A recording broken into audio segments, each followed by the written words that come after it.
We're not recording it. Just a second. Now we are. I've got to do a little intro here. This is a Jack Kemp oral history project interview with journalist and former Reagan budget official Lawrence Kudlow.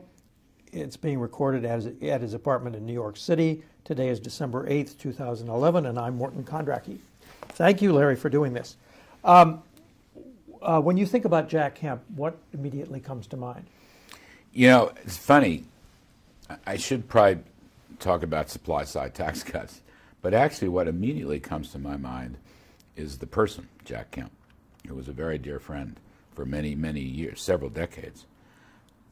And I think about his goodness, which, in my opinion as a friend, his goodness got better as the years passed. And he was a man who was a wonderful man who had great affection for his, certainly his friends, who he kind of looked after. But also he had tremendous sympathy and compassion for, you know, people who were poor and people who certainly were less well off than he. And he is one of the few conservatives down through the years who I believe genuinely was concerned about the needy and generally concerned about poverty. And it showed in his relationships where if something went bad, you know, he would be there to talk about it and kind of work through it and give fatherly or avuncular advice. He's just a good guy. And that's what I think of first, is the Jack that I knew. And I might add, including, I mean, he and I have a long history starting in the middle, late 70s.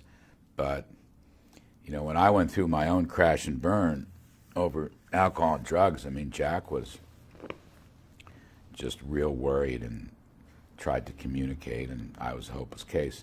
But when I got through that and came out of treatment and I was sober for a while, you know, he was a guy who really helped me come back into life, professional life and public life. And how did he help you? Just talking and encouraging. You know, you can do this, you can do that. And, you know, make sure you stay on the right path. But he said, you're still part of my circle, and Joanne. So he was very nurturing. And really the last, you know, I'd say the last 15 or 20 years of his life, he metamorphosed into this extremely compassionate, family-oriented guy. He was a great competitor and fighter when I first met him in the 70s. And of course he had his cause, the Kemp Roth tax cuts and the new supply-side revolution, and the 80s. And so you could go with him like cats and dogs, and if he were angry at you, you'd really feel his wrath. But as the years passed, I would date it, frankly, more or less from the Dole-Kemp campaign. And after that was over and he was defeated, I felt, and this was a turning point in my own life, things got better, but I just felt that there was something of a new Jack Kemp, who was a great friend. And when I spoke at Jack's, one or two of his remembrances in Washington, I had trouble not tearing up because I was just thinking of sort of my friend Jack Kemp. I mean, he was a great inspiration to me in terms of economics and leadership and economic growth, but I was really thinking more of the Jack Kemp, the pal that I lost, who I miss to this day. I used to miss our phone calls, and I missed him coming on the show. He used to come on the show, and he was just so wonderful because it was like, I know this was a TV show, but he and I were just having one of our talk sessions on the show, and I just really liked that a lot. Mm-hmm. So when did you first meet him? I was thinking about that because I figured you'd ask, and I'm pretty sure the answer was 76, but it could have been 77. I can't quite remember. I was on Wall Street. I was a young Wall Street economist in those days, just coming on to Wall Street work, and I was with the old Payne, Weber, Jackson and Curtis, which is a great old retail brokerage firm. And I had been exposed to some of Jack's writings and speeches, and there was just the very beginning of what became the supply side cabal. And I invited him to speak at a client dinner for Payne Weber, and I got to introduce him. And I don't know what, I want to say 76, but it might have been 77. And so I introduced him, and I had made up a little story about some of the thoughts of supply side economics. And I never forgot it. He never forgot it, because I date our friendship from that dinner that night. It was very special. And I'd see him down through the years in this, like 77, 78, 79. And this was way before Reagan was president. And he always remembered. He always wanted to talk to me. Then he started calling me. And then he started asking me if I'd write one or two things for him. You know, and I had moved into his circle.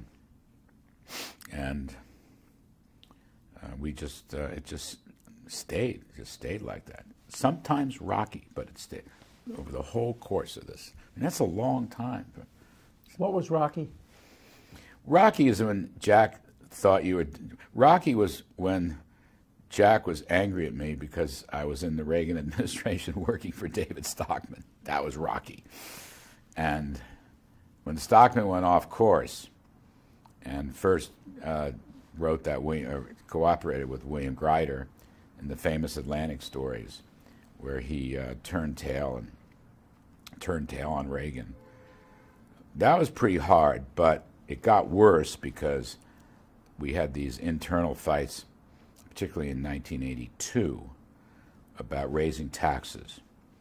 And Jack was just furious at anybody who was associated. And I had a pretty senior job in OMB, so it was rocky. It was rocky. Not good. 82, 83. And I left the government in 83, and it probably took a year or two before I was really back on track with Jack Kemp. When he was angry, how did he express himself? Well, he'd diss you socially, so you weren't going out to the house for those dinners. And if he saw you, or if he saw me, he'd let me know how he disapproved of what the Reagan administration was doing. And no matter what I said in terms of my opposition to the tax hike decisions, it didn't matter to him. So you were there. He always gave me more credit than I deserved. He saw me as like a major policy guy in the White House. And, you know, I wasn't. I worked for a major policy guy. I was the second level, sub-cabinet level. And I didn't have enough clout to swing a decision one way or the other. And even though I was involved in all this stuff, he gave me a lot more credit than I deserved. But I couldn't talk him out of that. I remember one time I ran into him at some big charity ball thing. I don't remember, Sally Chapman or somebody was running it. I don't know what the hell, Buck Chapman's wife, I think. But he just came right up to me in my face, telling me we were gone off track and we were destroying the Reagan Revolution, and that I was no longer a supply sider. Oh my God, it was bad. And I always looked up to him, and so that was not a happy time in our relationship. When did you become a supply sider, and how? I kind of moved into it right in that period, 76, 77, 78. And I guess Jude Waniski and Craig Roberts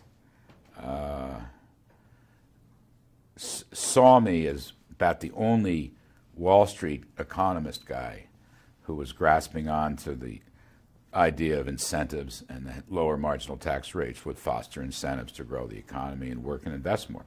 And I probably was about the only guy on Wall Street. You know, Wall Street is a hotbed of Ivy League Keynesianism, and although I went to Princeton in graduate school, I kind of jumped ship from all that and was moving more to being free market. And I was reading Friedrich Hayek and Ludwig von Mises, and which are not necessarily supply side books, but they were free market books. And then I came across some editorials. I saw what Bob Bartley was doing over at the Journal, and started doing some reading in the columns of some of these people like Craig Roberts and Winiski, and some of the ones down in Washington like Norman Ture and Steve Enton. I was aware of what they were doing, and I was beginning to sink my teeth into it. And then I was beginning to do my own application in my work as an economic analyst for investors. And, you know, I started opposing certain things, and I started favoring other things. And so my work changed. And it all kind of gradually moved. I don't know when. I think Kemp Roth came up in 78? 76. 76 at first. Really? Was it that early? Yep.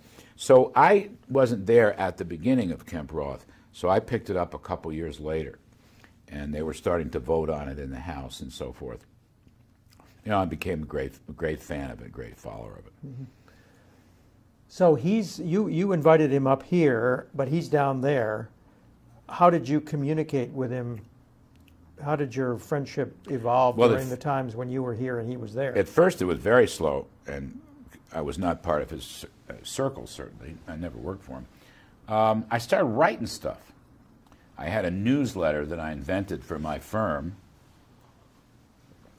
and I started doing some op-ed writing for some of the newspapers. And I started writing about Kemp and his efforts. And, of course, he loved that. And I would start getting calls from him where he'd read something. He'd call me up and say, "This is great, thank you." And so then when I went to Washington, I would drop by his office because I was starting to do some congressional testifying in those days. The Democrats ran everything, but the Republicans could have their own witness or two. And whenever I was in town, I'd try to see Jack and talk shop with him. And we had, you know, you sort of worked out this analysis that, you know, a hard money dollar linked to gold, lower marginal tax rates, deregulation, but really money and taxes were the key issues in that early supply side. And it's very funny to me because I had another important relationship in those days, professional relationship with Bill Simon, William E. Simon. It's very interesting. Who once woke me up in a hotel room in Denver, right about the same time, 76, 77. And somehow George Shultz saw something that I wrote and passed it on to Bill Simon. They were great pals. It was way out of my league, these guys. Believe me, I was, whatever I was, 27 or 28 years old. And I remember getting this phone call, Denver time, it was about 6 in the morning, and this booming voice, "Larry Kudlow, I'm Bill Simon. I've been reading your stuff, and I want you to do some writing for me." And he was out of office, but he was on the speech circuit and very active politically. So I got very involved with Simon. And there's some bad blood between Simon and Kemp. What was that about? Well, I don't know precisely. But I think that at least at one point, Kemp, I know they didn't trust each other. So I think Kemp didn't think Simon was a pure enough supply sider. And that Bill had run the Treasury. He was the Treasury Secretary under Jerry Ford and didn't do everything Jack Kemp wanted him to. I don't know exactly, but those two guys never really trusted each other. And here I was, as a young man, sort of getting involved in both of them. And I adored Simon, by the way. And he would cuss me out sometimes if he didn't like something, but I adored him and did a lot of speech writing for Simon. And so Jack, I know there were moments there when Jack kind of looked at me like, I can't really trust you because I know you're doing this stuff for Bill Simon. The grapevine, the movement was so small, the grapevine traveled fast. And where this is leading is that in the run-up to the Reagan nomination, and I wasn't even in the Reagan campaign, but I was for Reagan, and not many on Wall Street were. Simon gave the keynote speech at the Republican convention in Detroit in 1980.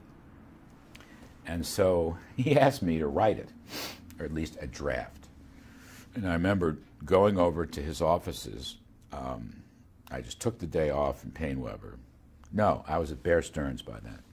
And went over to his offices, which was, he was working for Booz Allen.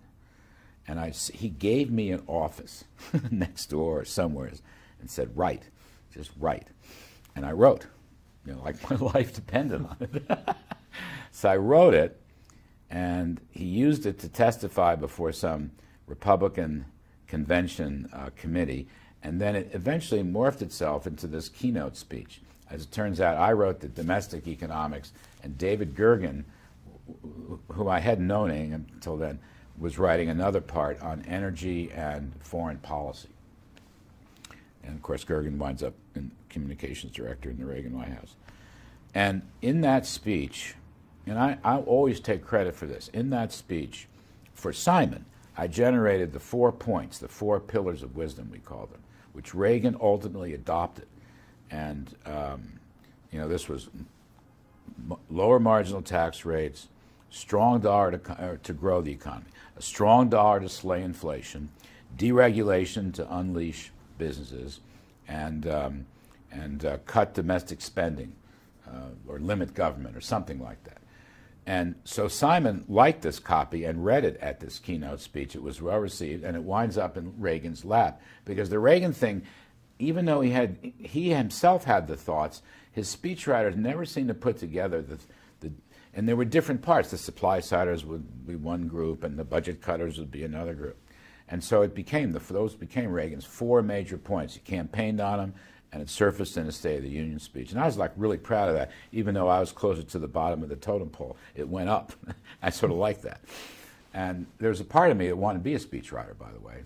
And I still, to this day, do all my own writing, including my scripts. So here I am, Kemp and Simon, 2 sides of the same coin. Did that speech endear Simon to Kemp? It didn't hurt. It didn't hurt because they talked and found out that I was involved in it. So it didn't hurt me, and it didn't hurt their relationship. And pretty much at that point, everybody was on board with everything. Were you involved with the whole Kemp circle, the Winniski and Laffer and all of those people? Yes, but not in the beginning. I was not one of the originals. I think, as I said, I got to know Jack, and I met Winniski later, and I don't think Winniski ever really liked me. He promoted me when it suited his purposes. If I would get some good ink or visibility as a tax cutter and link the dollar to gold, and I had this establishment-type job on Wall Street. So Winniski liked that because he always regarded these ideas as his ideas. But for the most part, he never tried. He saw me more as a competitor. And when I went to work in the Reagan administration, Winniski gave me a very hard time, very difficult, because I was never perfect. And whatever he read in the papers, he blamed me, and hardly ever praised me. So he and I were never, we had moments where we were friends, but it wasn't real. Craig Roberts, he and I did very well together. He used to work at the Wall Street Journal editorial page, and he was one of the originals. And he and I were quite friendly for quite a while.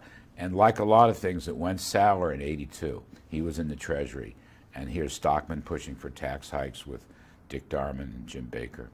And so Craig blamed me a lot. However, later on, not so long, when I was out of office, and I'm going to say maybe the late '80s, Craig and I really broke bread together, and we became good pals again. Because, I mean, intellectually, we were always, not always, but pretty much on the same page. Mm-hmm. And what about Lou Lehrman? Oh, he's a good guy. I was pretty friendly with Lou. Lou's more the gold guy, the pure gold guy. And I probably never quite met Lou's expectations on that, but we were near cousins on the issue. And I helped Lou a little bit in the '82 when he ran for governor in '82. I came up to New York. And were you ever involved in this? There was a restaurant near Wall Street. I was Michael's. Michael's. I was not. Uh-huh. Okay. that was Art Laffer and Jude and Charlie Parker, I think, was in that. He was an investment guy. And, of course, Bartley. And frequently Bob Mundell was in that group. It's funny because, no, I was not involved in the group, but they all became great friends. Everyone, especially Art Laffer. I have a whole long history with Art, who was one of the most important factors in my addiction recovery, I might add. And I'd be happy to tell you that story if it interests you. But yeah, we'll get to it. We'll get to it. And Bartley was a great friend. He's a difficult man to be close to, but he became a great friend, published me a lot in the journal. And who else was in that group? Charlie Parker is a great friend. But I wasn't one of the originals, no. So in the 1980 campaign, you had no role? None. None. And except to write that one speech. I wrote that one speech for Simon. I was on. Did you go to the convention? I did not. And talked to Kemp endlessly during that year, endlessly. But I had no formal role. Did you know about the effort on the part of Laffer and Winniski to try to get Jack to run for president?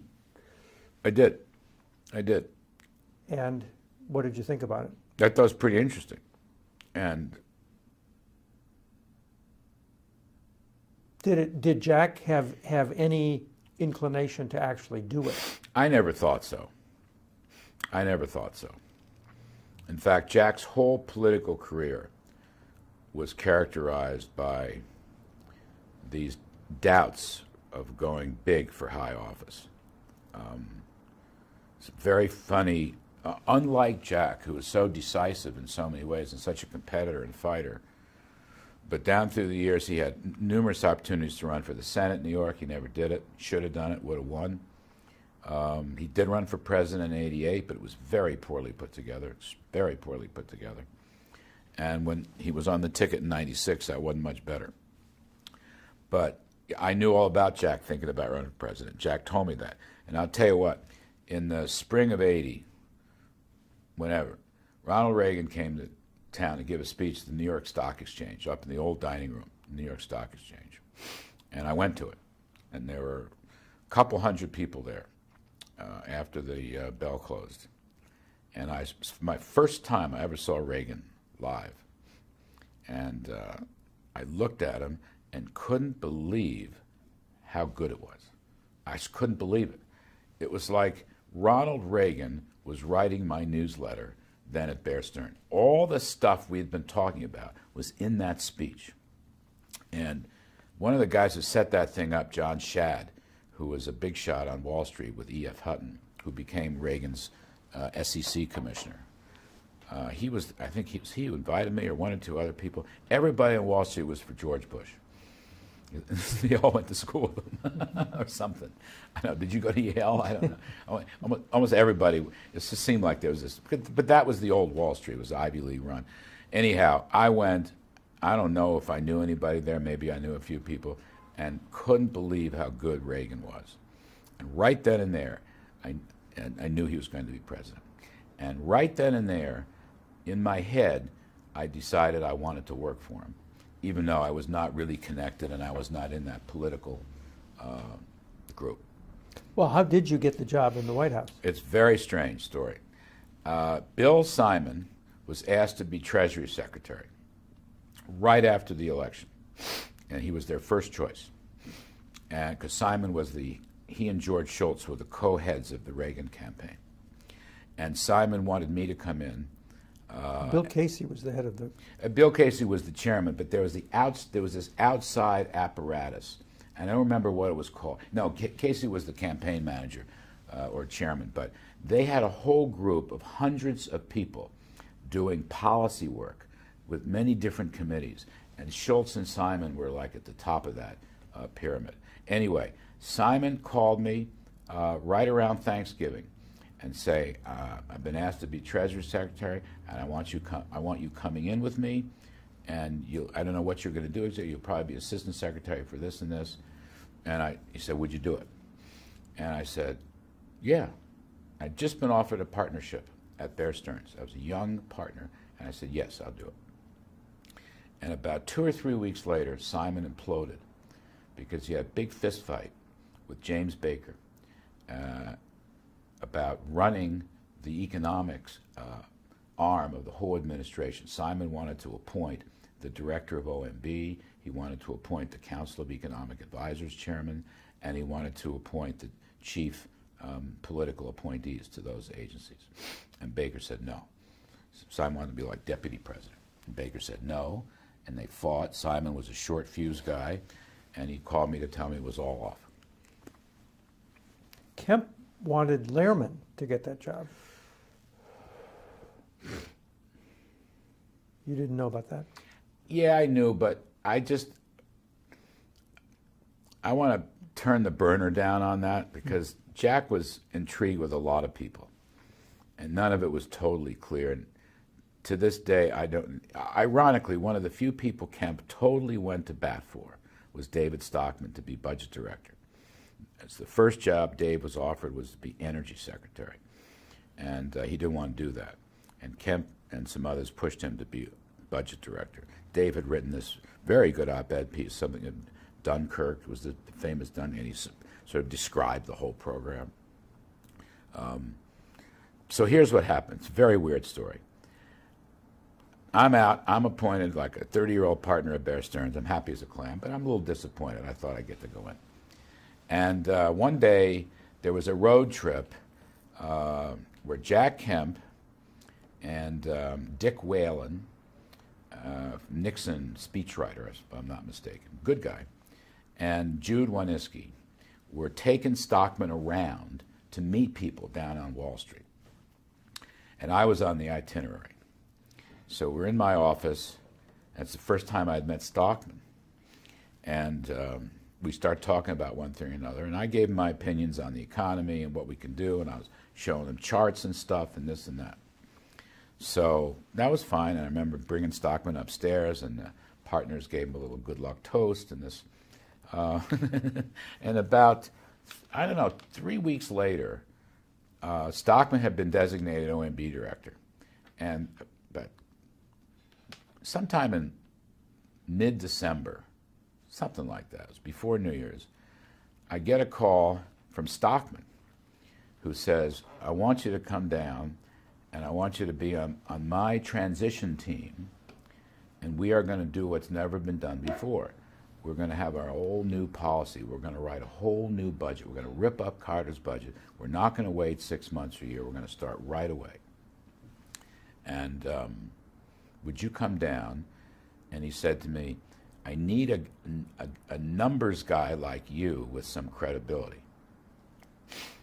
So I said, okay, but not really sure. I said, okay. And then a little bit after that, an old friend of mine named John Rutledge called me, who was a West Coast economist and a supply sider and a monetarist. And I had met John 4 or 5 years earlier. And he said, did you get a call from Stockman? I said, yeah. He said, well, we're going to be together on this. We're going to work together on this. And okay, so I did it. I asked my chief, Ace Greenberg, can I do this for, he said, how long? And I said, probably about 3 weeks. And I went down there to Washington and really got sucked in big time. And it's funny how that worked because John Rutledge and I did all the numbers for the new budget and tax plan. We come up with the GDP and the inflation and this and that. We were meeting with, we were like, there was a maelstrom. Our little faces got on the cover of all the magazines. People got wind of this, and they were all hungry for news. And we were in meetings with Greenspan and Wiedenbaum and Arthur Burns, not Reagan, but everybody else, Jim Baker. This is before the inauguration? Just before the inauguration. And then Stockman said, will you stay a little longer? And I said, okay, I got an okay from Bear Stearns. And he said, we're going to go, this is never done before, but I'm going to testify in front of, I think it was the Senate Appropriations Committee. And we're going to start to unveil the program. And they put me in an office. By this time, we had moved into the old EOB. And so they put me in an office across the hall from Stockman, some little broom closet office, and I'm hammering out stuff the night before the testimony. And I did it. I just did it. And then Stockman went up there and said, "Would you come with me?" And so I went with him and sat with him on the table. He's testifying. But I'm like, do you see all these pictures of me with these big black notebooks? It was hilarious. And I had no idea what was going on. I didn't understand the game. I'd never done anything like that. And then I get a call from Jim Baker, and somebody else called me and said, "We want you to stay. We want to make you the associate director of OMB." And that was a little tricky, and Bear Stearns wasn't too happy. I gave up a partnership to do it, but I did it. It was in my blood. And I met Reagan shortly thereafter. I was in one of the meetings with Reagan and loved it until it became hard. Right. So were you talking to Kemp this whole time? Was he Whole encouraging time. you to, yes, to do whole this? time. Wired into Kemp. He wanted to know everything we were doing 24 hours a day. And Craig Roberts was on that committee with us, and Burl Sprinkle, and Murray Wiedenbaum, and Jerry Jordan from CEA. And, you know, we put all this stuff out. So were you responsible for Rosie's Scenario? Yeah, I was one of the authors of Rosie's Scenario, along with John Rutledge. And we had arguments. Murray Wiedenbaum was the CEA. He's a wonderful man, and he smoothed a few things here and smoothed.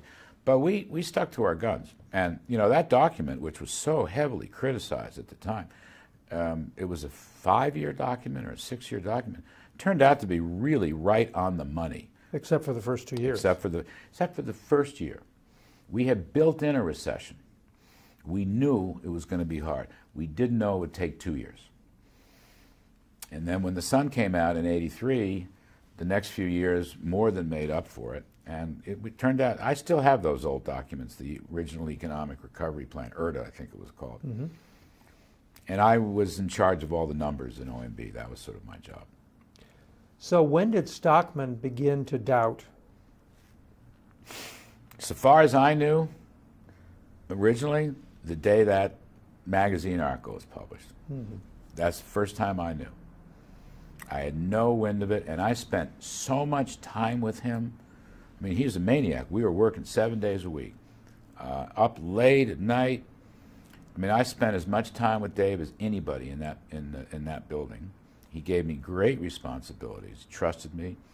No one had ever written for Stockman before, his congressional staff people told me. And we went out together. We'd have hamburgers late at night. So I had no clue, none whatsoever. Did you know that he was meeting with Bill Grider? You know, I think vaguely I may have known, vaguely. I just never put any stock in it. I mean, it didn't mean anything to me. Mm-hmm. I don't think I really knew who Bill Grider was, except I knew he was a liberal type guy, but I don't. It was a thunderbolt, an absolute thunderbolt. So during this time, were you talking to Winniski and Laffer and these other people as well? Yes to Laffer. Laffer was on some sort of economic advisory commission. It was the president's PPAB, Economic Policy Advisory Board, and for a good chunk of the first year or two, I was the secretary at PPAB. I went to all the meetings, made a few presentations, saw Art a lot. Art and I fell in love. Just right about that time, we became great pals. And he had had the same job as me under Nixon when George Shultz was OMB director. Now, Laffer told me a story that there was a meeting very early in the Reagan administration when Reagan said to everybody in the group, "What did we agree to in terms of taxes? Did we agree to rate cuts? Did we agree to tax cuts?" And Laffer said that in the first iteration that Kemp Roth was not part of the bill, that it took Bill Broadhead, who was a congressman, a Democratic congressman, to basically get the 30% across the board or 25% across the board tax cut. Do you have any memory of this? No, that's just not true. Not true. I'm going to get in trouble here, as I don't hate to contradict Art. Broadhead was involved, but we ran this bill through the House and Senate budget committees, and I was very involved in the legislative strategy and the operation. I mean, I was in the room. Phil Gramm, then a Democrat on the House Budget Committee, had this funny little office in the top of Cannon. The roof was sloped up. I think it was like right at the top of the damn building. And he was a junior congressman. And he and Stockman cut a deal on the budget, and I was the note taker. This was very early on. And that deal became Graham-Latta, or the first iteration of Graham-Latta. Which was the spending cut part. Exactly. But the tax numbers were plugged in. I mean, which was my role in that initially, even though I became 10.5.3 as well as Kemp Roth. Well, see which is what 10.5.3 is which that's the accelerated depreciation and all that stuff. Yeah, we had that in, but that's kind of a sidebar because it was a much smaller piece. The overall, the 10-10-10, and my recollection, I don't know which meeting Arthur's referring to, but my recollection was that Reagan was asking folks, as he did on a number of times in the first month or two, is how we were going to distribute the 10-10-10. Did we want to do it? There were many options. One was just right off the top, 30% reduction. Second was the 2-year plans. Third was a 3-year plan. There may have even been longer maturities for that plan. And we settled on some weird compromise. It was 5% up front and then 5% in the back. The thing didn't take effect fully until first day of 1983. But that may have been what Art is thinking about. But there was never any question about rates. We knew that. Reagan himself knew about rates. I mean, he not only campaigned on it, but he was always tell the story how he was a Hollywood actor and the tax rate was 90%. And he figured, okay, I'm not getting the A roles anymore. I don't really feel like doing the B movies because I'm not really taking any money home. And that's when he became a TV star and went to work for GE. So I got to disagree with Art on that. Broadhead was probably one of the co-sponsors, but we worked through the Budget Committee. And in those days, the Congressional Budget Reform Act was, even though it passed in '74, the power of the Budget Committees was starting to grow. So they had the power to set spending ceilings and revenue floors. And so that's why the whole thing, we used reconciliation to pass the bill. And that, by the way, was Stockman's great contribution. So we only needed a majority and this and that. Worked like a charm, except when it didn't. We were defeated. Pete Domenici was the Senate Budget Chairman. And he and I became fabulous friends later. But boy, that first year, he didn't agree with us. He was against supply side. He didn't want to cut tax rates. He wanted to cut the budget deficit. And we lost in committee the first time around. And then we came back and fought and canoodled and gave bridges away and all that kind of thing. And so what part was Kemp playing in all of this? And how were you still talking to Kemp all the time? I was, but Jack was not central to it because he wasn't on the relevant committee. And Jack was on the advisory board, and any time Jack wanted to talk to Reagan, all I'd do is pick up the phone and talk to Reagan. But what was the relationship like between Kemp and Reagan? Well, I don't know for sure because I wasn't an insider at that level. But my impression was pretty good, and that Reagan knew that Jack would be purer than him, right? Because Reagan was governor, he knew how to do that stuff, and would always say to Jack, keep pushing me, we need this. But my sense was pretty good relationship until '82 with everything else. And then what happened? When Jack started opposing Reagan, the tax increases, right? What happened? Jack I mean, what was the relationship like then? Well, Jack fought like hell.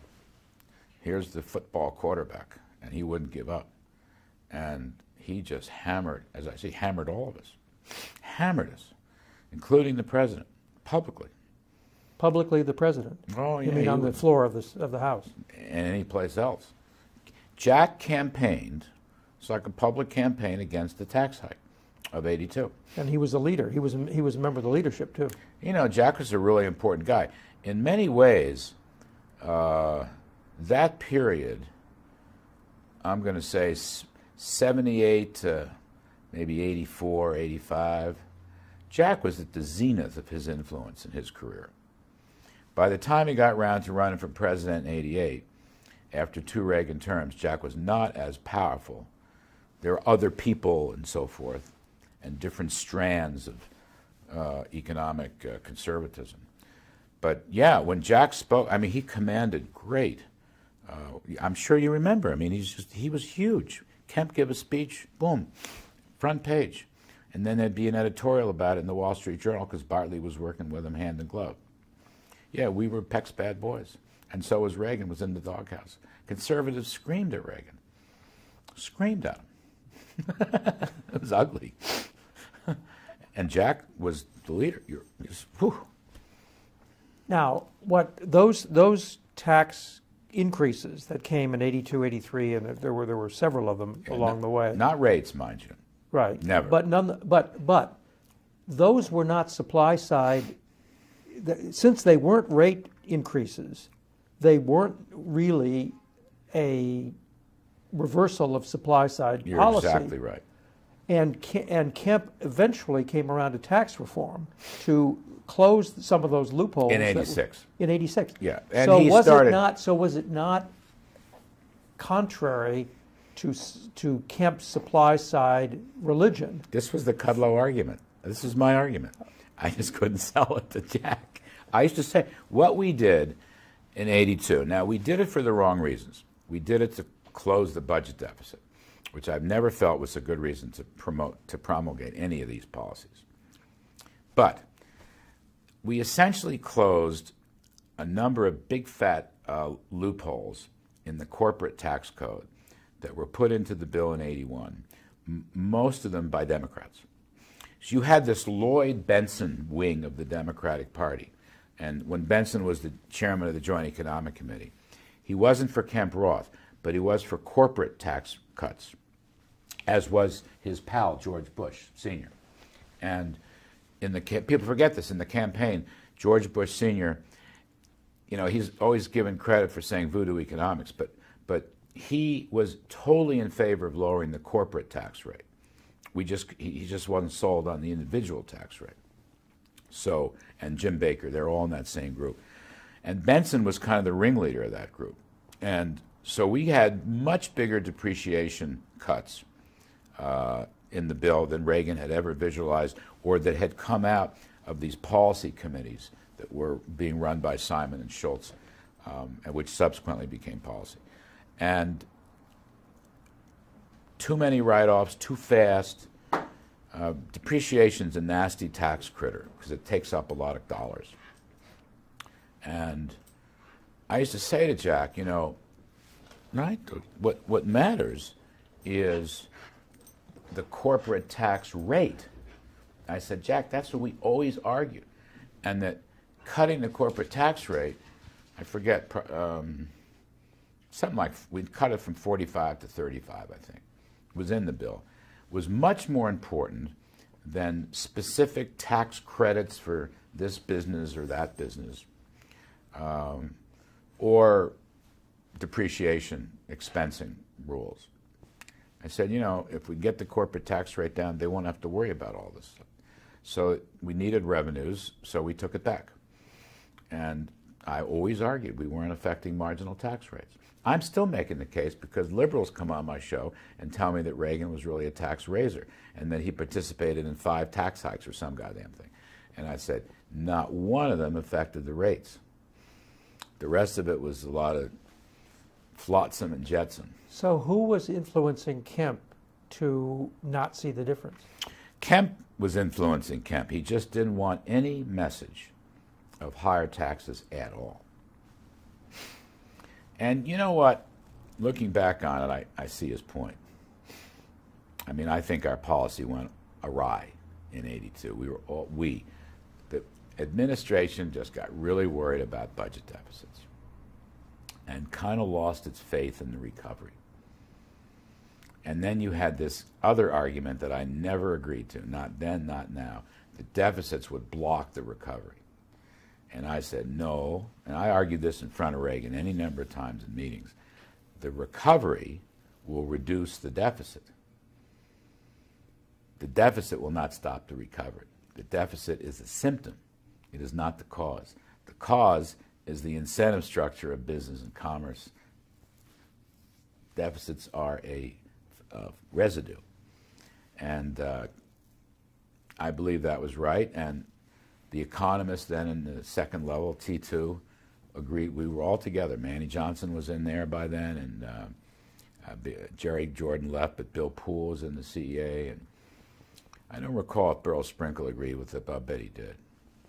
Well, but over the 8 years of Ronald Reagan, the debt as a percentage of GDP did go from 32% to 56%. No. Yes. Is it that high? Yes. I know it went up. I was going to say something like 45%. Sure it was 56? Yes. I can look it up. It's in my No, library. I've looked it up. So debt in public hands or total No, gross I think debt? this was gross debt. Yeah, all right, that makes sense. So, But you can't use that number. You have to use debt in public. Let me tell you why you can't use that number. Because a good chunk of that gross debt is intergovernmental transfers to itself, like Social Security. It's not real debt. It's the Treasury owes Social Security X amount of money. But yes, the Treasury had to borrow to fund the Social Security shortages. But debt in public hands, which is what you sell in the marketplace, I'm pretty sure in round numbers from about 35 to 45%. Yeah, it went up. It went up. But it was worth it. Because you know why? I'm such a hard liner on this even today. I will borrow to finance lower marginal tax rates. And if that sounds Keynesian, maybe it is. But my argument is any business will borrow to make a good investment. And if the rate of return on that investment exceeds the cost of the borrowing, it's a good investment. There's nothing wrong with debt finance. There's nothing inherently wrong with borrowing unless and until it starts to outstrip its rate of return. Then you got a problem. So if debt is growing for a long time faster than GDP, you have a problem. But Stockman's book, and Stockman claims that his worry was that the deficit was going to be so large that it would have to be financed by printing money. Yeah. And that it was going to return inflation. Now it didn't, I don't think. But that's a theoretically correct argument, but is in the reality of the period, it had no merit whatsoever. First of all, the deficits weren't that. It got to 6% of GDP or 6.3% of GDP, and the deficit to GDP ratio started coming down as soon as the recovery took hold, and came right back to about 2% of GDP, which is where Jimmy Carter left it. But in between, we slashed tax rates. And the reason for that was the economy grew beautifully. Probably better than we thought, but it did. And so Dave was wrong because Paul Volcker was running the Fed. And frankly, no Fed chairman has ever monetized our debt, at least not until now. I'm not sure. I think this guy is, but he denies it. Certainly not Volcker. No way. And the problem wasn't that big. It wasn't that big. It seemed big. What happened is the numbers looked real big historically, but the Jerry Ford deficits of the 70s, which were about $65 or $70 billion, as a share of GDP, were about the same as the Reagan. Why? Because of the recession. But I admit, $200 billion was a big number for the American experience. But I never bought Dave's argument, and I don't agree. His argument at the time, he adopted a Wall Street argument by Henry Kaufman and Pete Peterson and a few others that said that the deficits would crowd out investment and would prevent the economy from growing. And that was nonsense because there was no credit demand in a recession. What was he crowding out? There was no corporate demand. Everybody was healing from this crisis. We had virtually a 3-year recession is what it really amounted to. The worst in the post-war II history, and roughly the same as the one we have now. About the same. I think total GDP, real GDP, fell by about 6%, which is unheard. That's a big number for America. So I think Dave was making up arguments to suit his purposes, and I accused him of that then, and I still do now. Mm-hmm. This was after the Grider piece came out. You started having we really went at quarreling. I mean, I felt he was giving the president extremely bad advice. After Reagan let him stay, next project he went on to was raising taxes. And I said, your reasoning is incorrect. You're not using supply side, you're not using classical, you're not using Hayek, much less Mundell and Laffer.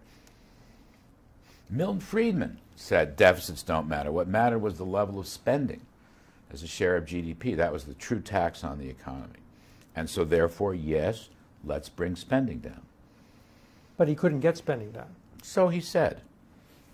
You know, we cut a lot of domestic spending. The budget for non-entitlement, non-defense, fell in real terms for 5 or 6 years. I mean, Marty Anderson used to always harumph at Stockman's book, because Marty, who's a very dear friend of mine, used to say, you know, the trouble with Stockman is he succeeded more than he even realizes. I mean, we ripped apart, I mean, frankly, you know, food stamps, nutrition programs, we just cut right into all that stuff. Now, Kemp was against doing that, too. He was. He was. So now that's not part of the supply side religion well, either, right? Depends who you talk to. Jack is a big government conservative supply sider.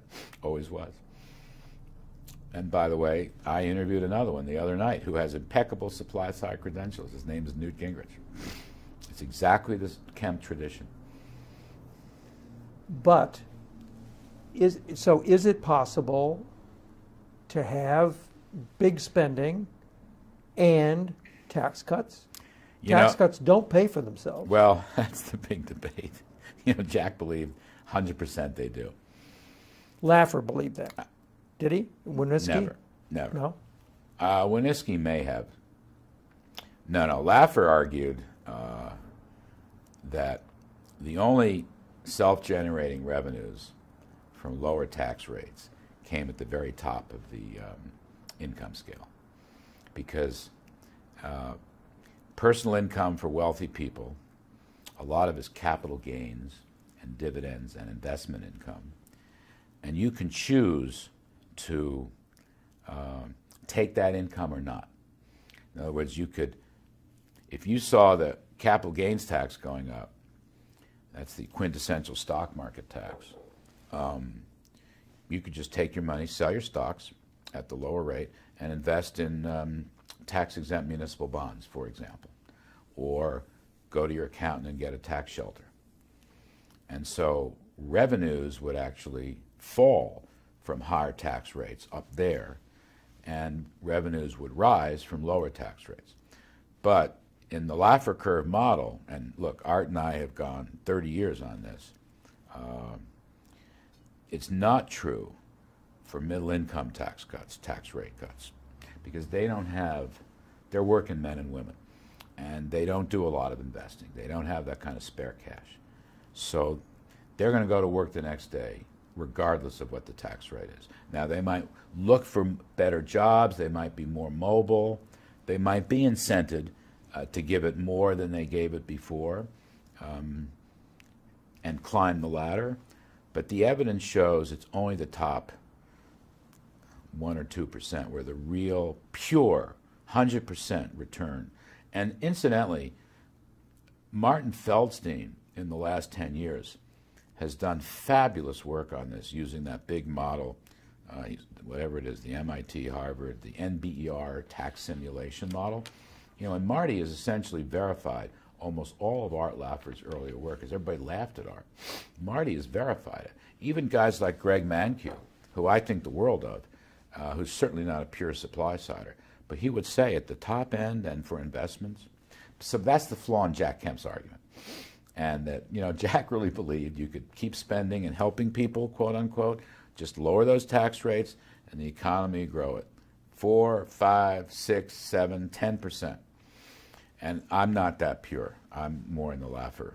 I mean, I'm a Laffer guy, basically. And Kemp also wanted to fire Paul Volcker. At times, yes.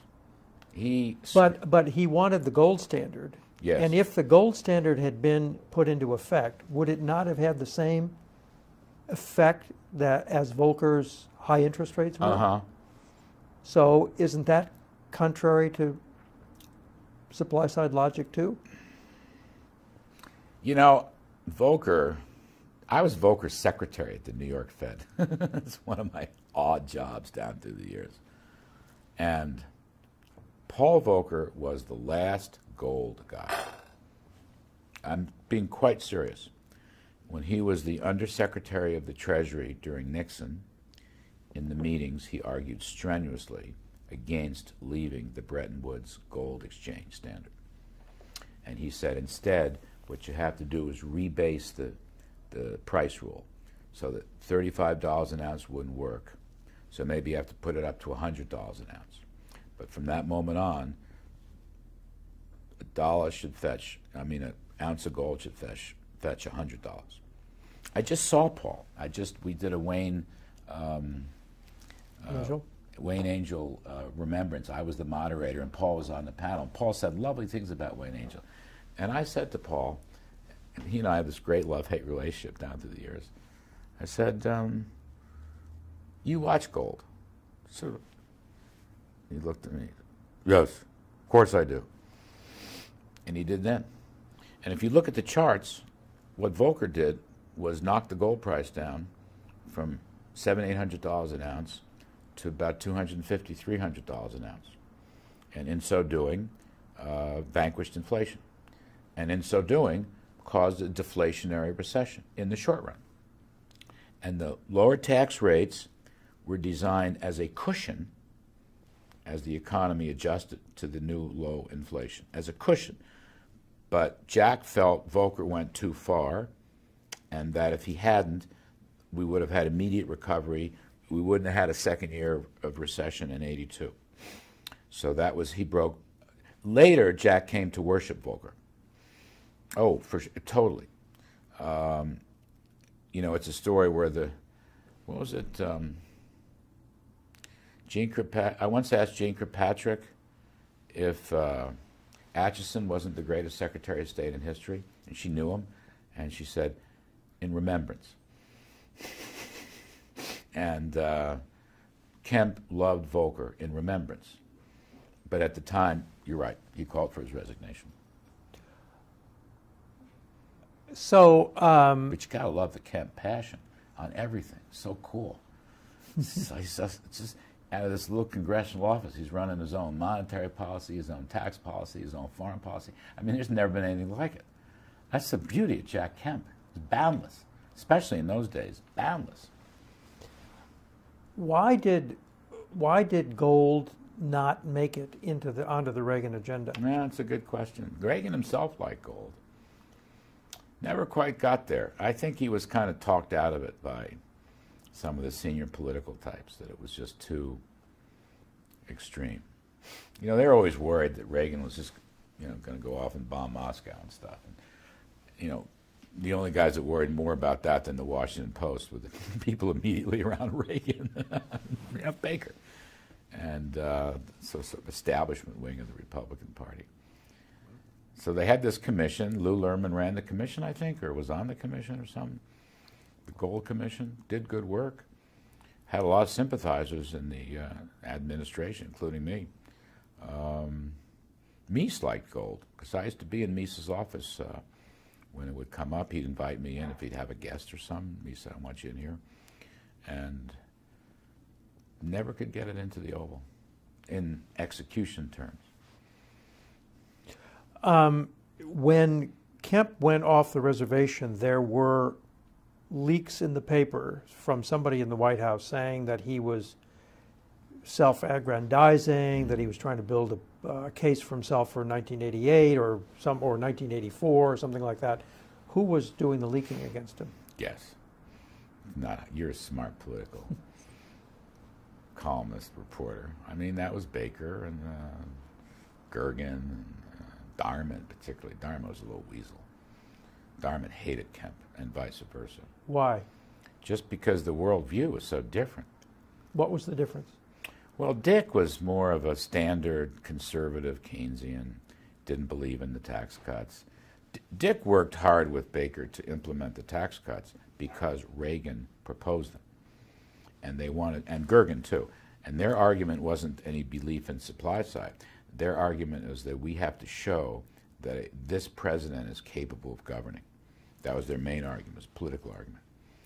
Later on, Jim Baker did come to believe in lower marginal tax rates. Darman never, to the day he died, never bought into it. I used to argue with, oh my God, Darman freaking hated me because I could talk back. And then later on in the Bush administration, everybody wanted me to meet with Bush, and there were meetings with Bush by former Reagan people, and Darman just kept penciling my name off the list, would not let me near Vice President. Did Kemp ever talk to Darman? Oh, I'm sure he did. You never witnessed it? I'm sure there were very unpleasant conversations. I mean, Kemp said very bad things about Darman. Right. Kemp was somewhat in awe of Baker, but not Darman. Mm-hmm. Why was he in awe of Baker? I don't know. There's something about Baker. There's something about Jim Baker. It's another good oral history. But a few months ago I had Jim on the show. I was so proud to have Baker on my show. There's something about him that's pretty strong. He's just, I don't know, the way he carries himself. He's very smart. He sees things. He's a good lawyer. He's an establishment guy from Princeton and Hill, but he was a Marine. He's a very interesting man, James Baker. And I think Jack was somewhat in awe of him. What happened what happened after the Grider piece came out between Kemp and Stockman? Well, Kemp was furious. What did he say? Traitor. Traitor.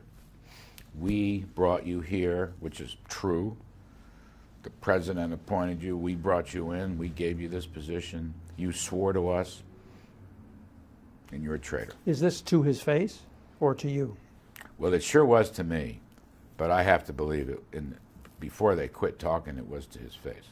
I have to believe that, because that's the way Jack is, or was. Well, you know, Bob Novak has a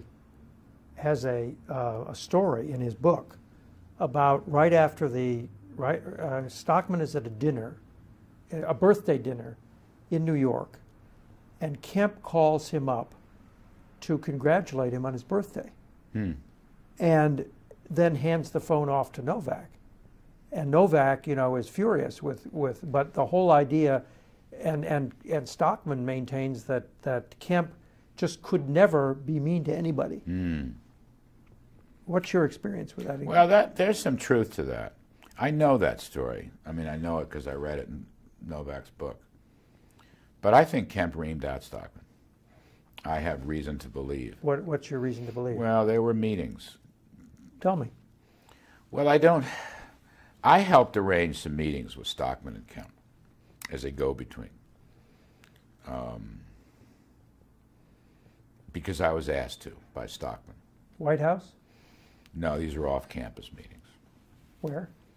Well, I think one of them occurred at Jack's house at dinner. There might have been more than one. I'm not sure. It's a very distasteful period, and like a lot of things in my life, if I don't like it, I push it away. But all these relationships were low ebb. So I think Dave tried to convince Jack that he had made a mistake with Grider, but he wasn't torpedoing and he wasn't a traitor. I don't think he convinced him. And I don't think Dave was a supply sider. I mean, he might have been for a year. He might have been from maybe a couple years, say from the middle of '79 to the middle of '81. And then he gave up on it. And again, as I told you on the phone, I don't know why in the world Stockman stayed. In other words, I can sort of understand why Reagan decided to leave him be. But I don't know why Dave stayed. That's the point. If I believed it was wrong, and I went public with that, I would resign. And he didn't. And if you want to know the truth, I think less of Dave for that. Dave has good qualities too, but that was bad. So after you left the White House in 1983, what is your relationship with Kemp after that? It took a while to rebuild. I left in the summer of '83, as I recall. So it took a while to rebuild, but we rebuilt it. How? Well, we played a little tennis together, and I was invited for dinner once or twice in Bethesda. And I don't remember exactly when, but the phone calls restarted. And it meant the world to me. It was huge. Because I had hung a shingle out as an economic consultant for a couple of years before I went back to Wall Street. And I did a fair amount of work with Jack at company. Invite me to his office, we'd sit down, talk about stuff. So I was kind of back. Were you involved in '86 tax reform? I was, but there was so much going on, they didn't really need me. And but yeah, I mean, because I think the original, one of the first ones was Kemp Caston. And Bob Caston was a great friend of mine, still is. Then there was Bradley Gephardt. So I was involved in Kemp Caston because two friends. I wasn't involved with Bradley Gephardt. I knew Brad, but I wasn't involved. And you weren't at that poolside meeting, were you, where Irving Kristol suggested that the Kemp gang just pick up Bradley Gephardt, but they decided not to do it and do Kemp Caston instead? Yeah, no, I wasn't at that meeting. I, by the way, just for the record, I'm a little apostate about these tax reform things.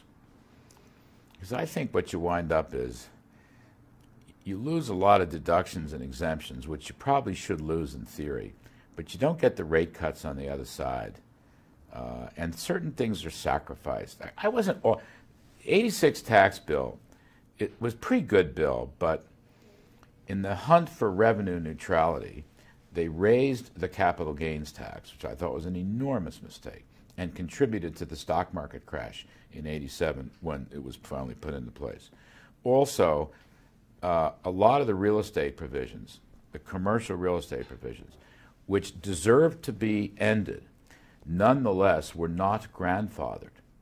And that contributed to the commercial real estate meltdown in 87, 88, 89, 90. In other words, I guess my view is Kennedy, I'm going to write a book. It's now just starting to cook with a co-author. If you go back and study the history of the Kennedy tax cuts, which is one of my favorite topics in the whole wide world, because we borrowed from Kennedy. It was Kennedy, Reagan. And even though Chris Matthews doesn't acknowledge it, if Kennedy were alive today, he'd been a Reagan Republican. So when you read the history of that, the liberal reformers wanted they didn't want even lower tax rates. But if you're going to have lower tax rates, then take away these deductions for rich people and corporations. And the Chamber of Commerce said, no way, we're not giving you a nickel. And they hadn't had any growth and the unemployment rate and all these recessions. So the bottom line for me is, if you lower the tax rate, you won't even use the deduction. It won't be worth your time. It just won't be. And then eventually just let it expire out. I'm a little skeptical, even the stuff that's going on now. Color me skeptical. But Kemp got it into his blood that this was good. And part of this, so he succumbed to liberal thinking, which he felt had supply-side content because it lowered marginal rates. And basically, I would agree with that. But I'm not as thrilled with that process as some people are. I mean, deals were cut. I mean, come on, you know Washington. Deals were cut. They took away the consumer what was it? The consumer interest rate deduction was taken away. Sales tax reduction? Was it sales? I think there was sales tax came. It might have been, but also, if I'm not mistaken, you could deduct your credit card interest rates off your tax form. Anyway, all this helped to get us the recession in '89 and '90. It wasn't the major cause, but it was partly the recession. So what did you do in the '88 campaign? Oh, I helped Jack. What did you do? Odds and ends. I gave a couple speeches when they asked me to. I spent some time with him on positions. I wasn't at the core of that campaign. By this time, I was back as a partner at Bear Stearns, working my ass off. But yeah, I talked to him a lot and tried to help him in the debates. He didn't do very well in the debates, and he should have done better. But the thing about Jack was a better fighter than he was studier. Jack is not a guy who did a lot of homework. I mean, it's funny, he did homework. If he was interested in a book, he would read it and digest it and virtually memorize it. But he's an activist. His temperament is not books, and his temperament wasn't briefing books either. And the same thing happened in '96. Could have almost predicted it. His debate with Al Gore, right? When did he debate? Yeah, Clinton Gore. The debate with Al Gore was a disaster, the debate in Florida. And I remember him calling me. I was working for Art Laffer in 1996 in San Diego. And it was my first sober year on the ground, out of treatment, out of Hazleton. And I was just starting to get back on my feet. And Jack called me a couple times before the debate, and I knew he wasn't prepared. And then the last time I heard from him, I think, was the day of the debate, and he told me this wasn't going to be good. He said, I just don't feel good about this. And the people around him were trying to stuff things into his head. I wasn't there in Florida where the debate was. And the same thing happened in '88. And I never, you know, my relationship with Jack was, if you call me and ask me, I'm your guy. But I would never throw myself on him the way Winiski and many others did. I just couldn't, I don't know, I just felt like I'm an adult. The guy needs help, and I would. So that's what I did. Odds and ends, did some speaking for him, and it just didn't work. You know, various people say that he was an intellectual. Well, he was a man of ideas, don't get me wrong. But he was not an academic. Do you know what I'm trying to say? Jack was fundamentally a man of ideas. And Jack read books, lots of books, lots of books. But he'd rather go out, go to a football game, play tennis, ski, go to a dinner party, than stay home and read briefing books. I mean, that's just the way he was. The minutia was not what Jack was interested in. He was interested in big picture ideas. How about numbers? You know, he didn't like numbers the way I like numbers, but he would listen to numbers, and he always liked argumentation, you know, based on analysis. To his credit. Do you think he would have been a good president if he'd been managed to get elected somehow? I do. I Why? think he would have been a visionary president. I think he would have been a visionary president. I don't think he would have managed his cabinet departments. It would have been similar to Reagan in the setup. You know, at the time he ran, he was just as much or more interested in foreign policy at that point. You know, he had served on the Defense Appropriations Subcommittee for years, and he was very good at it, really knew stuff, including the Pentagon budget. And, you know, he was very worried about communism. I mean, it was '88. The miracle hadn't happened yet. And what to do about Russia, Soviet Union, and Israel, and Eastern Europe. And he was good on it. He knew a lot about that stuff. And on the economic side, there wasn't all that much to talk about in '88 because the recession didn't happen until '90, and the slippage didn't really show up until '89. And the economy, Jack was more, in that campaign, more boastful than futuristic. Like here, it worked. It worked. Look, it worked. You know, and he was right. And so he didn't really get into play to his own strengths. You know, if he had run in 80, he would have run as a savior of the economy, like Reagan. But the economy was already saved in 88. And the stock market was still, even after the crash of 87, 88 was a good year for stocks. So there wasn't that much to talk about. Plus, Pete DuPont was there, who is also a supply sider, and kind of drained off a lot of Jack's natural support. Somebody else is in that race who was a conservative. Who am I forgetting? There was another. Well, there was Pat Robertson, and I don't know that there was. Steve Forbes didn't run that year, Right. so it was Pete DuPont. It was Pete and Jack that were draining each other's strength and left George Bush with this tremendous. Yeah, so yeah, but I wasn't on a day-to-day. I wasn't on the bus or the plane or anything like that. So how about during the HUD years? I had a lot of time with Jack during the HUD years. In what connection? Well, I recruited a couple of his assistant secretaries, and one of them worked, two of them didn't. Saw a lot of Jack and HUD. This was the beginning of a pretty enduring, now our relationship is really good, really good. And, you know, we also were, you know, kind of guilty of, I mean, when George Bush raised taxes in 90, okay, I went ballistic, testifying, going to Republican hearings. Ed Rollins, we were just talking about this at dinner. We had dinner at Georgette Mossbacker's, and Ed Rollins was there, and I was kidding him. Rollins invited me to speak. He was the head of the Republican campaign committee, or whatever it's called, for the House, and invited me to speak at a retreat. And the subject was raising taxes. It was just before the tax vote. And I got up and gave about an hour speech just beating the shit out of the tax cuts and showed with slides and graphs that we were heading into recession. And Bob Michael didn't talk to me for several years after that. He was so pissed because he was being a good soldier. And Rollins put me up to it. And so Jack, in HUD, was opposing the policies, which is really hard. But he was using us on the outside, and we were back at the growth wing. It was Connie Mack and Trent Lott, and Phil Graham, and we were all there. It seemed like there was always hearings, and we were always there. We were always. Well, Newt was big against. Absolutely, Newt was great during that period. He was terrific during that period. So did Jack take a public position against?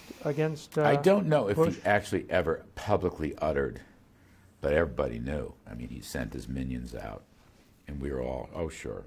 Did you have any, did he tell you anything about his battles with Jim Baker over Israel? No, that wasn't I was sort of vaguely aware of that, but I wasn't involved in that. And how about various fights with Darman over? Constantly. Tell me about it. Over HUD stuff. As well as tax stuff. Yeah. HUD stuff. Tell me about that. Well, you hate each other. They just hate each other. Whoa. And, you know, Jack was a big government conservative and wanted to do stuff. He wanted to have subsidies for lower-income people to buy their apartments in these housing projects. And he was for enterprise zones. And Darman made fun of it. With, what's his name was in there then? Pinkerton, who was... kind of a little Jack Kemp agent in the Domestic Policy Council. Pinkerton was a young guy, Jim Pinkerton, bright guy, libertarian type guy. And, we were going through the new paradigm, which was, you know, empowerment and opportunity, but all in the name of helping. Jack was using HUD as an anti-poverty center, basically. That was his vision.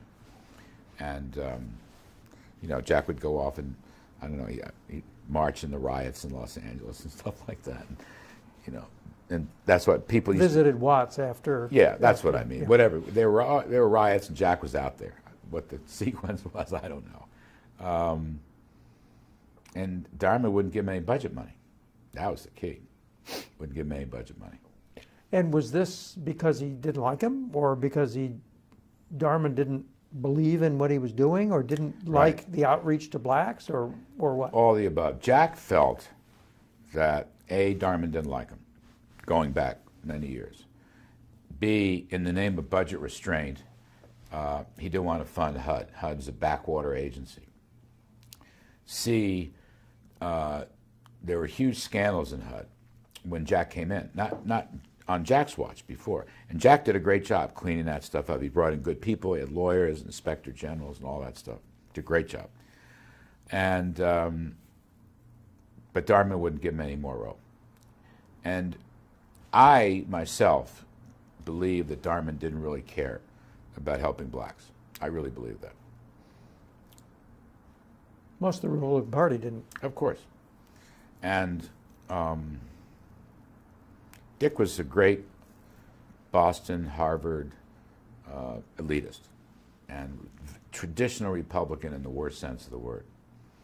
And did not understand what Jack Kemp was about. The new paradigm of empowerment. I mean, they had Heritage Foundation was writing whole books about this and stuff. They just didn't buy it. Bush didn't buy it. Never bought it. Papa Bush never said a word about it, ever. And Jack was Sununu? Oh, I don't think he gave a shit. Jack never talked about Sununu?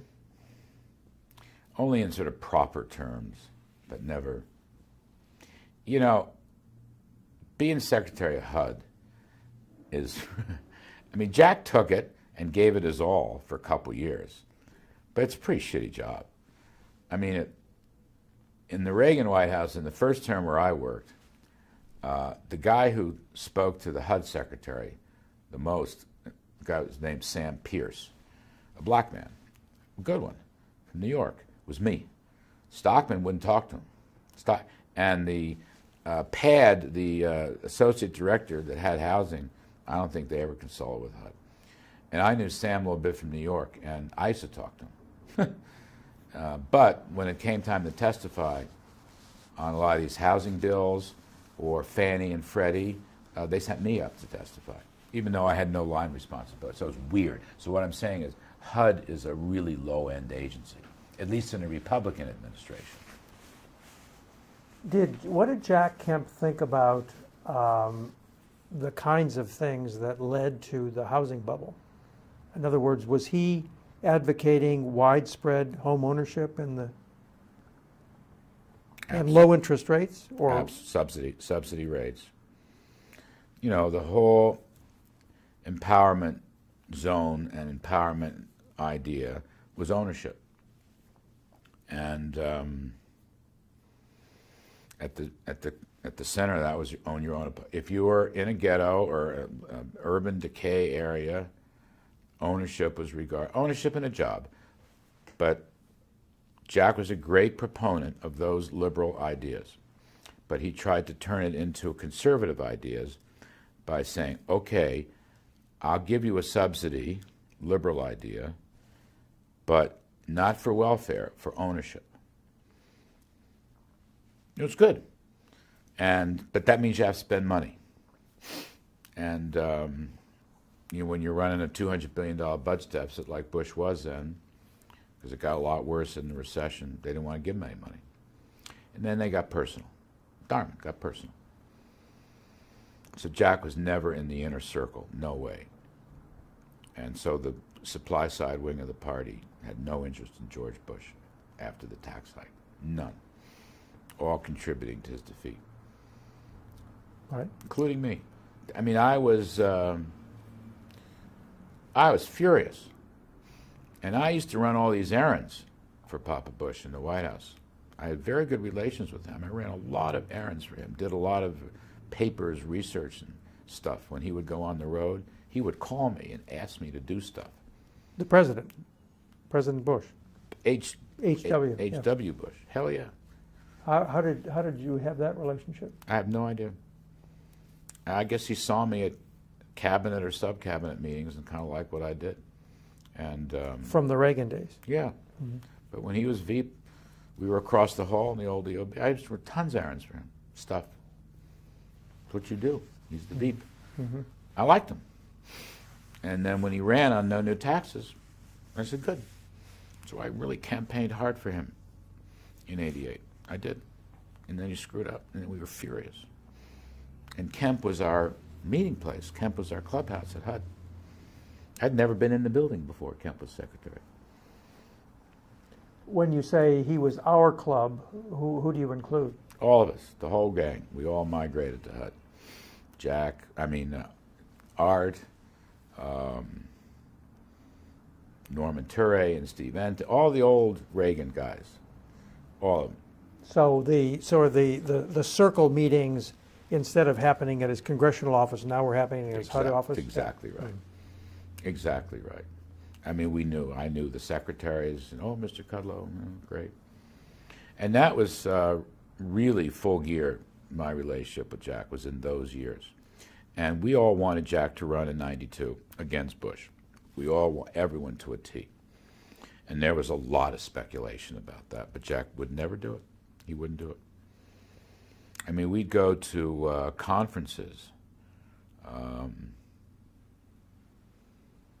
was what was this? I'm trying to remember what year. It must have been '92. It could have been '91. And, Jack would walk up to you and say, oh, my future Treasury Secretary. And Joanne would roll her eyes because she knew he wasn't going to run. He was kidding. Or was he kidding? I don't know. He had it in his head that he wanted to be president. He had it in his head who his advisors would be. But he didn't have it in his head to actually make the campaign. Mm-hmm. That's my take. Raise the money, spend 1,000 nights on the road. I never believed it would happen. And were there any strategy meetings about this? Yeah, there were some. With which him participating? Oh yeah. And who was going to be what? Oh, we never got to that point. But guys like me who were specialists, economic specialists, all of a sudden I was in political meetings with consultants. It was fascinating. Who? Well, Ed Rollins was one, and Arthur. Scott Reed, was he? Scott Reed would be around. Arthur Finkelstein would be around. Tony Fabrizio would be around. I got Jack to meet and spend some time with John Zogby, who I think is a brilliant pollster, much maligned by the conservatives because he is a Democrat and his brother runs the Arab League, but he's really smart, Zogby. So anyway, I brought him in. Yeah, so I was in meetings with political consultants. I kind of liked it. I learned a lot, but I never believed Jack would run. And how long did this go on? Now, Bush raises taxes in '92, right? 90. 90, I see. The bill, let's get the chron right. The bill was passed on the eve of the war, of the Gulf War. So I think it went into place January 1st, 1990. So it was passed in late '89. I'll have that right. Or maybe, was the war 91 or 90? 91. Okay, so the bill was passed in late 90 and then put into place in early 91. So the rebellion against Bush among conservatives preceded the war? Yes. It was during the run-up to the war, right? The Iraqis invade Kuwait. Saddam invades Kuwait in the summer, I believe August of 1990. And oil prices shoot up and all this stuff. The economy, which is already going down, just started going down big time. And conservatives were extremely pissed off at Bush for this tax thing. Pissed off. Now, I'm sure everybody rallied around him during the war, but the war was fast, so it didn't last. This was like Bush going to 90 and then back to 40. So it just didn't seem like have an impact. It's a funny story. He probably did it right, and we all should have probably learned from him regarding the second Iraq war. You break it, you own it, but anyway, whatever. But the supply side conservatives were furious that Bush never forgave him. Never.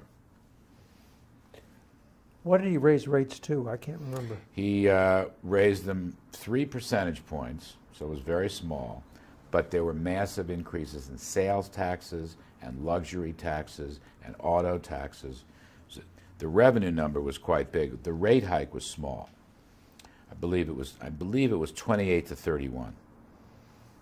So this was make or break? This was, I mean, why was this such a horrible thing? Just don't raise taxes in a recession.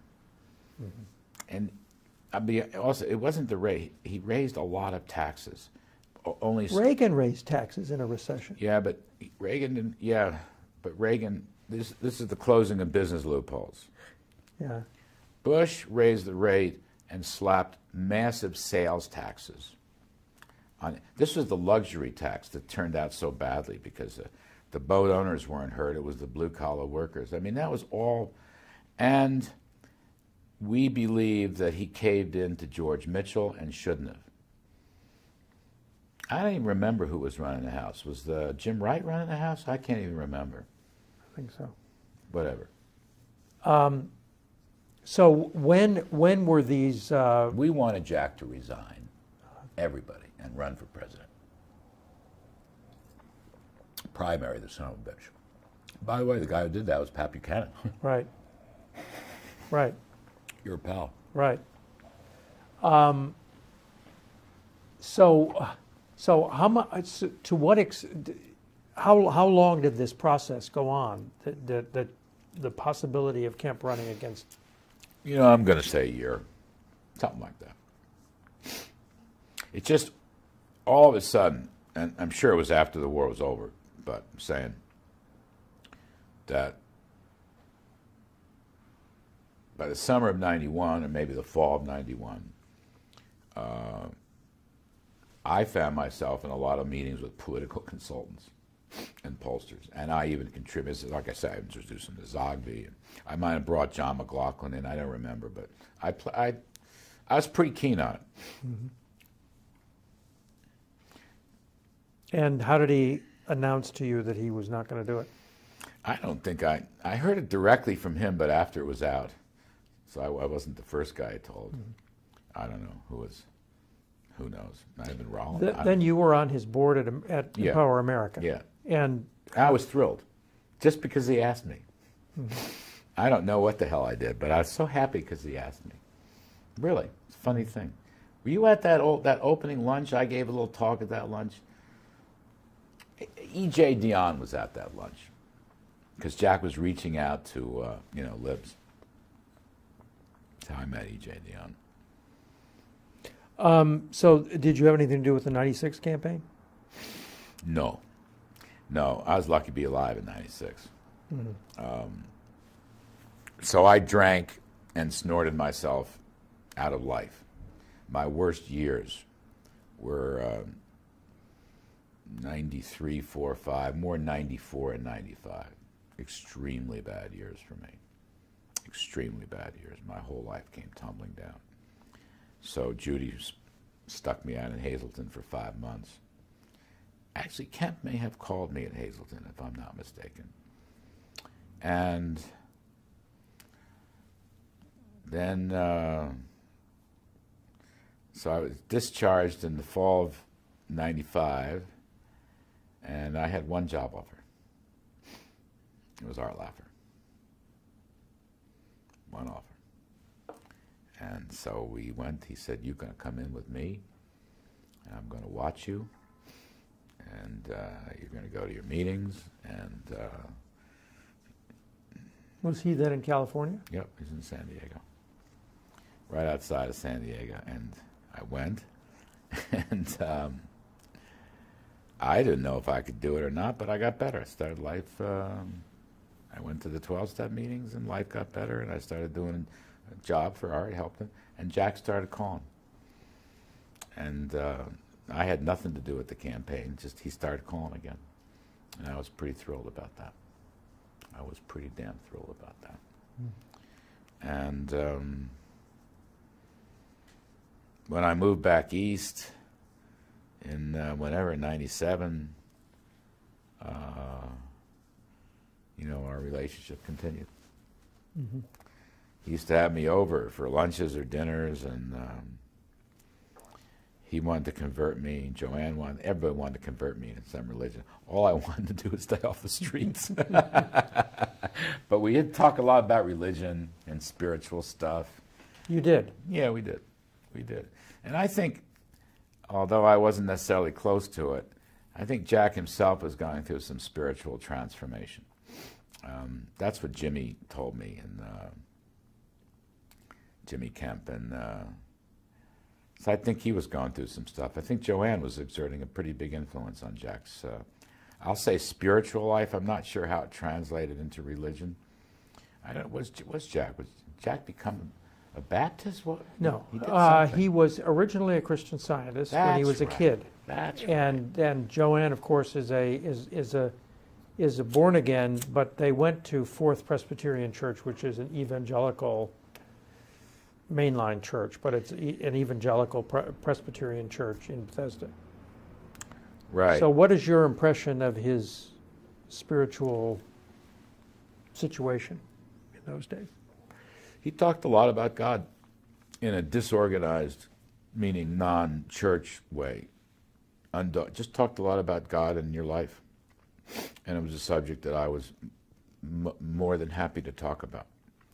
So I know I felt he was changing. And changing to become more religious? Yeah, or spiritual.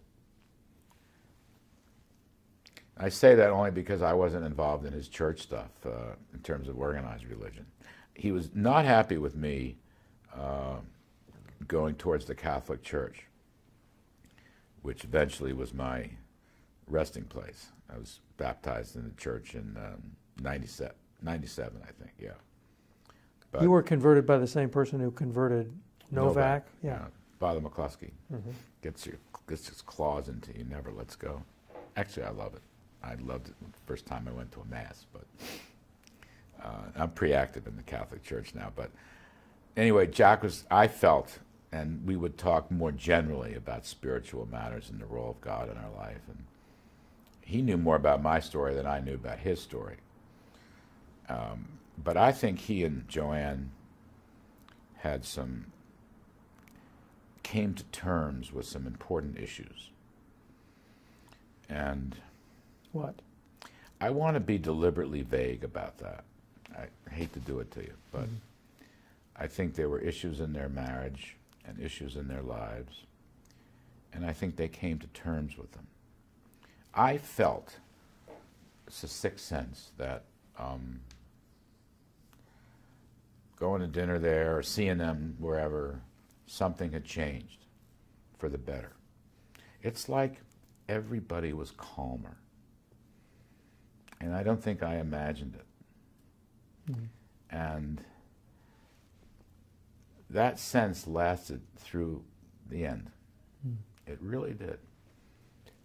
When did you find out that he had cancer, and how? I think it was Bona that told me. It wasn't Jack. It was secondhand. Because I knew he was ill, but I didn't know what. You know, he was pretty regular on my TV show. And I know we went through periods when he wasn't around. And then when he was back, you could hear it in his voice, and he was a little slower than usual. I mean, this is from a high base. I mean, Jack was Mr. Energy, but I felt, and the TV is a brutal picture, doesn't miss anything. I just felt, watching him through the lens, that something had happened. And I remember asking him once or twice, "Are you okay?" He said, yeah. I said, "Yeah, great," right up until the end. I spoke to him a couple times down toward the end. And it sort of became public that he had cancer. And so did you talk to him a lot during that period before he died? I did. I mean, a lot, not every day, but a fair amount. And what did you talk about? He's economic growth. You just have to love it. He'd be calling me, and he'd see maybe some goofy op-ed piece I'd written. He'd call me to congratulate. He says, God, you're the only one. God bless you. You're the only one. No one's talking growth. And we might wander off into more spiritual discussions, but he didn't really want to talk about that. He didn't want to talk about the end. He just didn't. And, you know, that's where his spirit of optimism was always there. He was very, interestingly, last couple of years, he was so great. He was proud of me, you know, that I was doing this broadcasting stuff and it was working. I don't think either of us, either him or me, ever thought it would. And he was like, we're great about that. He said, you have this great purpose and mission now. Look what you can do. You have this platform. Use it. That kind of stuff. Kind of. And half the time, I mean, I hung up the phone and cry, you know, because I knew the end was coming. And the truth of the matter is, has it been 2 years? It's 2 years now. And I spoke at some of those remembrances down in Washington. I miss him. I tell you, I miss him a lot. I miss those phone calls. And the world's gone upside down the last couple of years, and it's like, what would Jack say? I think I wrote a column at one point, what would Jack, something like that. Everyone's saying, what would Ray say? What would Jack Kemp say? I brought it up just the other night with Gingrich on the set. I said, what are you always talking about Theodore Roosevelt for? The guy was a big liberal. And go back. If I said, why don't you talk about Ronald Reagan? I said, better than that. Why don't you talk about Jack Kemp? He said, you are the worst questioner. He says, this is on the air. He said, you are the worst questioner. You, of all people, you were part of that cabal. I said, yeah, well, so how come you don't talk about Kemp? Then he did start talking about Kemp. But, you know, I basically just love the guy. And such a, you know, he covers such a big chunk of my life. From whatever I was, 30 or slightly younger, I'm 64 now. So Kemp was there for a really long time in my life. One of the staples. How do you think he should be remembered in history?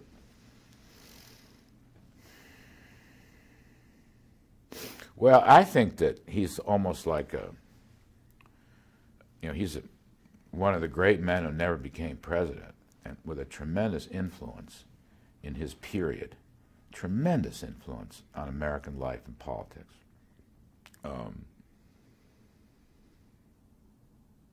I don't know, you dated probably from the mid-'70s on. And for at least 10 of those years, he's, after Reagan, the most powerful man in America in terms of ideas and political thinking. And he helped change the whole picture.